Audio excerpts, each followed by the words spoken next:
যোহান 15 অধ্যায় 9 থেকে 17 পদ। খ্রিস্টীয় ভালোবাসার আদর্শ। পিতা যেমন আমাকে ভালোবেসেছেন, আমিও তেমনি তোমাদের ভালোবেসেছি। তোমরা আমার ভালোবাসার আশ্রয়ে থেকো। যদি আমার একান্ত আদেশ পালন করো, তবেই তোমরা আমার ভালোবাসার আশ্রয়ে থাকবে।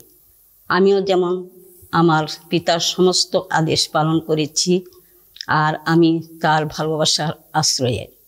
এসব কথা তোমাদের বললাম, যাতে আমার আনন্দ তোমাদের অন্তরে থাকতে পারে এবং তোমাদের আনন্দ যেন পরিপূর্ণ হতে পারে।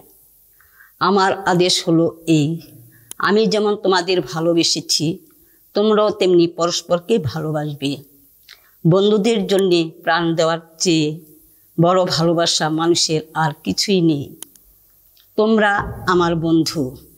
অবশ্য আমি তোমাদের যা করতে বলছি, তোমরা যদি তাই করো, তবে আমি তোমাদের আর দাস বলছি না। কারণ প্রভু যে কি করছেন, দাসের তো তা জানার কথা নয়। তোমাদের আমি এই জন্যেই বন্ধু বলছি যে, আমার পিতার কাছ থেকে যা কিছু শুনেছি সবই তোমাদের জানিয়েছি।